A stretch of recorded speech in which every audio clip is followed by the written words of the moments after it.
Welcome back to the deep dive. It is great to have you with us. So, I want to start today with a number that, well, it honestly made me flinch a little bit when I saw it this morning. I was reading a new report on global screen time, and the average person, and that means me, probably you, definitely most people we know, is now clocking in somewhere around 7 hours a day looking at a screen. 7 hours. That is what nearly half our waking lives. It's basically a second full-time job, except it pays you absolutely $0. In fact, it usually costs you money. Right. I mean, we are just glued to the phone in the pocket, the laptop, the watch on the wrist. Technology is absolutely woven into every single minute of our day. But here's the question that I think we fail to ask ourselves, precisely because it is so omnipresent. Do we actually have the vocabulary to talk about this relationship confidently? And I don't mean like, can you explain how a semiconductor works? I mean, can you just simply and clearly describe how these tools fit into your actual human life? It's a deceptive question. It really is. Because most people think, well, yeah, of course, I use the app, I know what a button does, I can talk about it. No go. But there's this massive gap between, say, technical literacy, knowing which button to press, and conversational fluency. Being able to articulate the role that technology plays in your existence. That distinction is exactly why I pulled today's source material. It's a bit of a curveball compared to our usual heavy research papers. We are not looking at a tech review or a sociological study today. We are analyzing excerpts from an educational module called Digital Fluency, Navigating Technology in Everyday English. Specifically, a section called Technology in Daily Life. I have to admit, when you first sent this over, I looked at the title and I thought, okay, an English language lesson, or really doing this, it seemed a little The little elementary. bit basic, yeah. But then I started reading it, and especially the analysis of the dialogue models, and Yeah. it clicked. This isn't just about learning words, it's a mirror. It shows us how we should be talking about tech versus how we usually do. Exactly. The mission today isn't to teach grammar or check your spelling. It's to analyze that communication layer. We're going to unpack a conversation model from this source to look at the vocabulary, the sentence structures, and really the social dynamics they're trying to teach. Because honestly, talking about tech can feel like a minefield. It's the ultimate gatekeeping topic. Mm. I mean, think about it. Usually, when we hear tech discussed in the media, it falls into one of two, very extreme camps. It's either hyper-technical, exclusionary jargon meant to make you feel stupid if you don't know what an API is. Or it's panic-inducing doom-mongering about AI taking our jobs or screens rotting our brains. Precisely.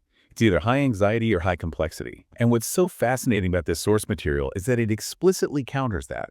It describes the premise of its conversation model as slow, friendly, and easy to follow. Slow and friendly. When was the last time you heard a conversation about technology described as friendly? Usually it's an argument in the comment section or a stressful call to IT support. Never. But that intentional design, that's the key here. The source is stripping away the performative aspect of tech talk.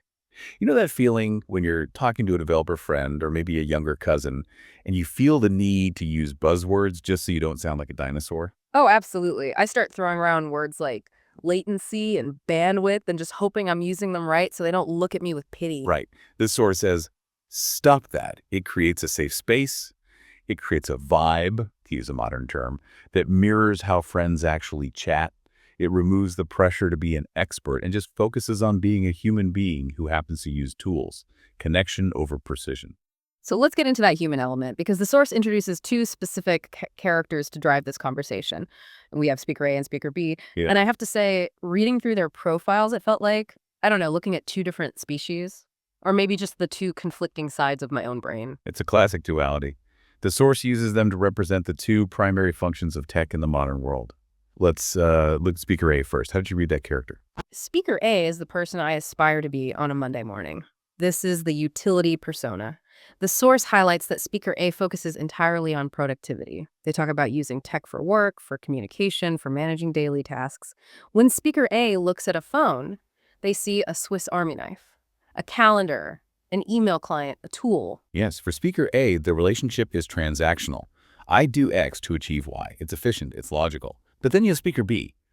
And I think if we are being honest, speaker B is who we actually are on Friday nights, or maybe just after 5 p.m. on a Tuesday. Oh, yeah. Speaker B is the leisure persona. The source points out this character focuses on social media, entertainment, online services. This is the person scrolling Instagram at 11:00 p.m. or binge watching a series on a tablet. And the brilliance of the source is that it presents these two characters having a single conversation. They're not arguing, they're just coexisting. It suggests that these aren't two different people, but rather the two halves of our collective digital lives. You need the language for working online just as much as you need it for browsing apps. That is such a crucial point, because if you can only talk about the work side, the speaker A staff, you sound like a robot. I process the data. But if you can only talk about the leisure side, you sound, well, maybe a bit unproductive or disconnected. A bit checked out, sure. To be truly fluent, socially fluent, you have to be able to articulate both. You have to be able to say, I use my laptop to finish a report, and then I use my phone to order pizza and watch a movie. Hmm. That's the full picture of modern existence. The source acknowledges that we're always oscillating between these states. Okay, so let's dig into the actual words they use to paint that picture. The source material has this language focus section listing what they call the lexicon of daily life. And I have to be honest, my first reaction was, this is too simple. We're talking about words like phone, laptop, and internet. I thought, do we really need a deep dive on the word phone? It does seem basic on the surface, I agree. But look closer at how they categorize them. They split the list into hardware access and action interaction. Okay, so hardware is the stuff we touch, the plastic and glass. But the action list, that's where I think it gets interesting. We have words like apps, online, notifications, texting, and browsing. Notifications. Yeah. Let's just take that one. It's a perfect example of why this isn't just a kindergarten word list. Think about the cultural weight of that one word. Oh, it's heavy. It carries a lot of baggage. It does. I mean, 10 or 15 years ago, a notification might have been a formal letter from the bank. Now, that word encompasses a whole psychological experience. It implies a buzz in your pocket, a red dot on a screen, a dopamine hit, or a moment of sudden anxiety because your boss just emailed you at 9 p.m. The source isn't teaching technical jargon like push API mechanism. It's teaching the word that bridges the human and the machine. That's a great point. You don't tell your partner, I am currently receiving data packets from the server. You say, I'm getting too many notifications. It's shorthand for a shared emotional state. It conveys, I am overwhelmed or I am distracted without having to explain the tech at all. Exactly. And look at the distinction between, say, texting and browsing. The source frames these as the north and south of our agency. Texting is active. You're typing, you're pushing something out into the world, you're initiating. Browsing is passive. You're just pulling the world in or letting it wash over you. Letting it wash over you is a very polite way to say doom scrolling, but I take your point. Well, the source calls it browsing, which does sound much more civilized, almost like looking through a library. But the takeaway is that these specific words yield the highest return on investment for communication. If you want to connect with someone, you don't need to know how the algorithm works. You just need to be able to say, I was browsing online and saw this notification. Boom. Everyone knows exactly what you mean. Context, action, and trigger in one sentence. So, okay, the vocabulary provides the building blocks, but the source puts a huge emphasis on how we string those blocks together. There's a really heavy focus on one specific grammatical tense, the present simple. And again, this feels like intro to English 101, but they are applying it specifically to tech. This is my favorite part of the analysis, actually. It seems like such a dry grammar rule. I walk, I eat, I sleep. But when you apply it to technology, it reveals something pretty profound about how we see our devices. Okay, so remind us, for those of us who haven't been in an English class for 20 years, why is the present simple tense used in this context? In English, we use the present simple for habits, for routines, and for permanent states. We don't use it for things that are happening strictly right now. That would be the present continuous, like I am walking. We use present simple for general truths. I walk to work. I drink coffee. So the source encourages phrases like, I check my email, rather than, I am checking my email. Correct. And that shift is massive. If you say, I am checking my email, it implies an event, an action with a start and a stop, something you're doing right now.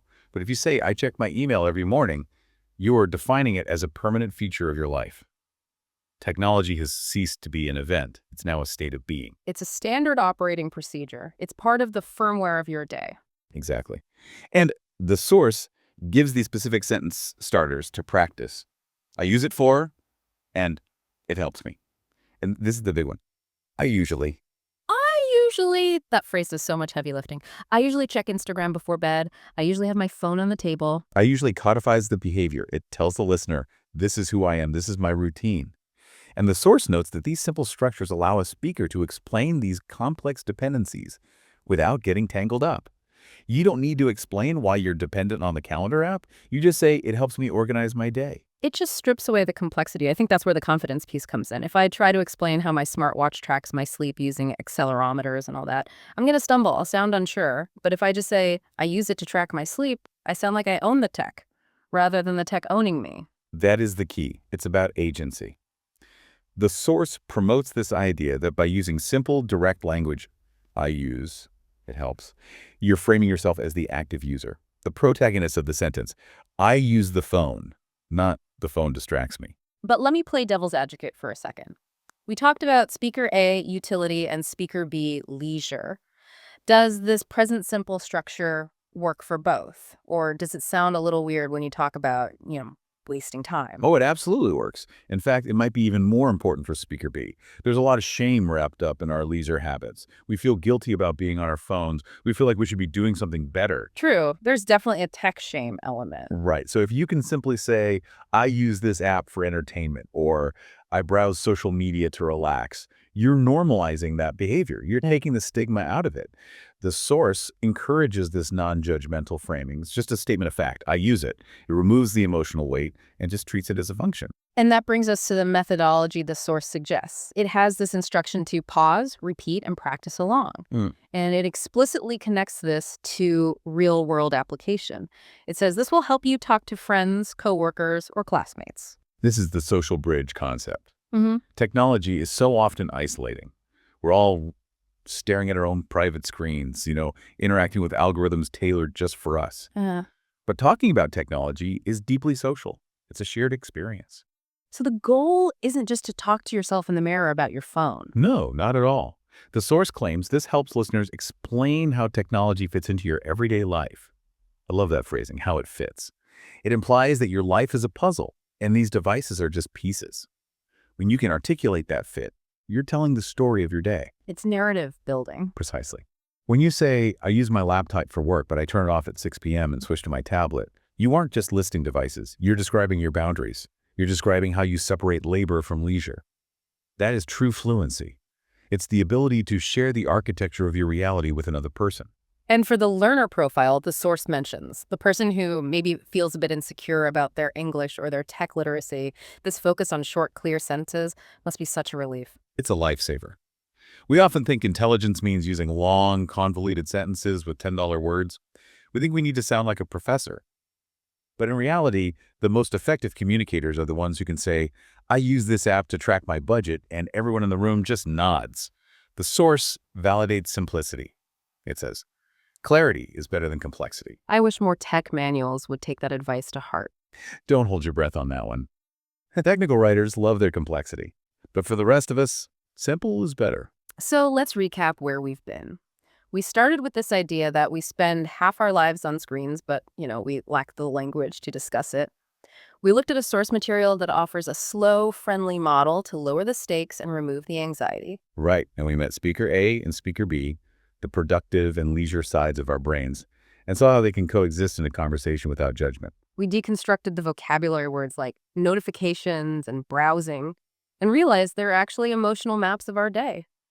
And then we dove into the present simple tense, seeing how I usually turns an action into a lifestyle. It's a comprehensive little package. It teaches language, Yeah. sure, but it's really teaching us how to frame our existence in a digital world. It gives us the tools to be the narrator of our own tech habits. It sounds empowering, actually. You master the words, you master the narrative, you get to define what the tech does for you. It is empowering. Wow. Can I throw a bit of a wrench in the gears here before we finish? I feel like we've been a little too optimistic. Please do. I love a good wrench. What's bothering you? Well, we've been praising the present simple tense. I use it. I check it. I usually scroll. It frames these things as benign habits, just like I brush my teeth or I drive to work.